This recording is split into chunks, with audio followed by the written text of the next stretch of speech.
Friends, welcome to my channel. तो आज के वीडियो में हम लोग देखने वाले हैं बायो के जितने भी पेपर में क्वेश्चन पूछे गए हैं उन सब क्वेश्चनों पे डिस्कशन करने वाले हैं। तो पहला क्वेश्चन है आप लोग का, लिपिड्स का पाचन निम्नलिखित में से कुछ की उपस्थिति में होता है। तो पहला है पीत अम्ल, लाइपेसेस, पेप्सिन, एमिनो, इनमें से केवल पहला या दूसरा तीसरा या पहला दूसरा या तीनों सही है। तो यहाँ पे आप लोग का सही हो जाता है ऑप्शन सी, पहला और दूसरा। इससे पहले की वीडियो आप लोग नहीं देखे हैं तो प्ले लिस्ट में जाके जरूर देखिएगा, सारे क्वेश्चन किसी न किसी एग्जाम में पूछे गए हैं। अगला क्वेश्चन देखिए, निम्न पर विचार कीजिए, यह मानव शरीर की दूसरी बड़ी ग्रंथि है। इसका रस एक विशेष प्रकार की कोशिकाओं में दावित होता है तथा क्षारीय होता है।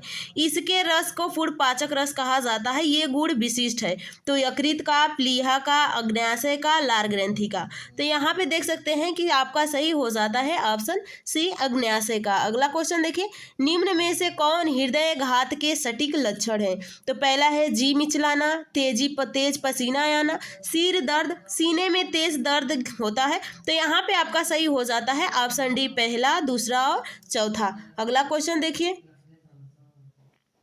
निम्नलिखित कथनों पर विचार कीजिए। मानव भोजन में वसा अम्लों का एक भाग होना चाहिए। सामान्य भोजन में 75 ग्राम वसा होनी चाहिए। मानव शरीर की कोशिकाएं किसी भी प्रकार की वसा अम्लों का संश्लेषण नहीं कर सकती है। आवश्यक वसा अम्लों की अनुपस्थिति में न्यूनता रोग उत्पन्न होती है। उपरोक्त में से कौन सा कथन सही है। तो यहाँ पे आप लोग का सही हो जाता है ऑप्शन बी, इसमें पहला, दूसरा और चौथा। तो मानव भोजन में वसा अम्लों का एक भाग होना चाहिए। सामान्य भोजन में 75 ग्राम वसा होनी चाहिए और चौथा में आवश्यक वसा अम्लों की अनुपस्थिति में न्यूनतम रोग उत्पन्न होता है। लेकिन यहाँ पे तीसरा क्या दिया है, मानव शरीर कोशिकाएं किसी भी प्रकार की वसा अम्लों का संश्लेषण नहीं करती है, क्योंकि ये बिल्कुल गलत कहा गया है। अगला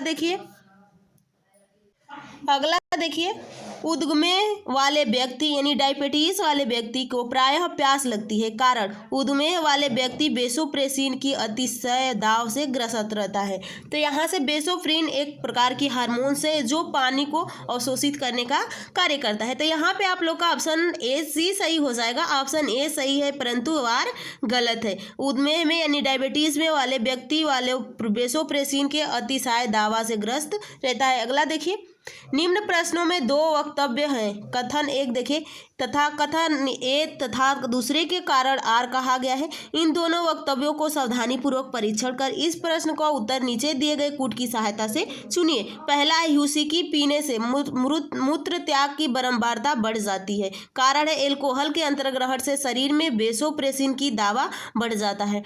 तो यहाँ पे आपका सही हो जाएगा, ए सही है परंतु आर गलत है। अगला क्वेश्चन देखिए, कथन और कारण से ज्यादा क्वेश्चन आए हैं। मानव में संतान के लिंग निर्धारण में स्त्रियों की प्रमुख भूमिका होती है।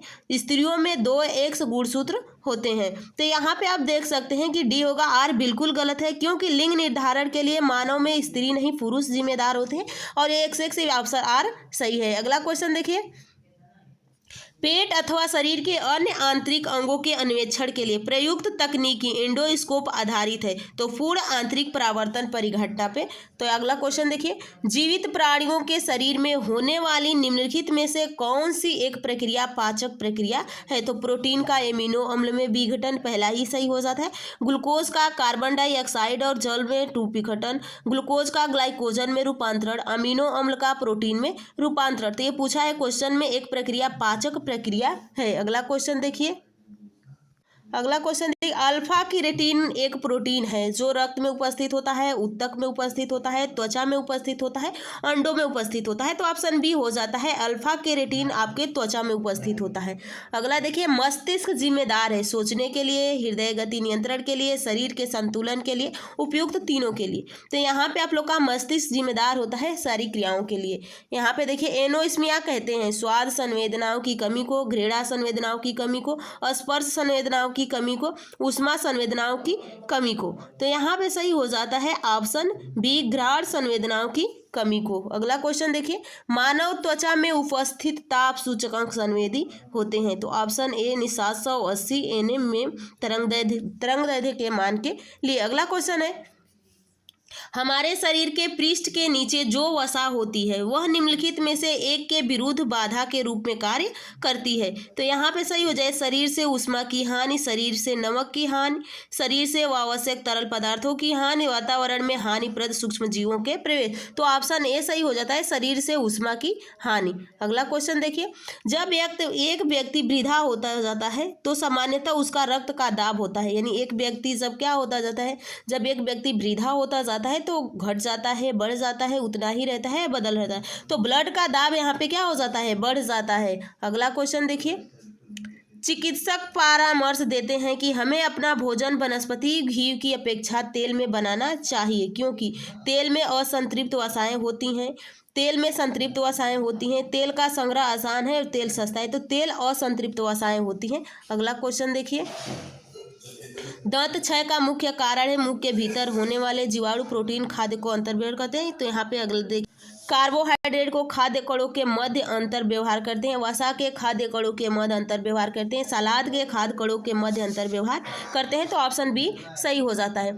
अगर अग्न्याशय में खराबी हो तो क्या होगा, पाचन क्रिया ठीक नहीं होगी, इंसुलिन और ग्लूकोगान नहीं बनेंगे। तो यही सही है, क्योंकि आमाशय से ही इंसुलिन और ग्लूकागॉन बनता है।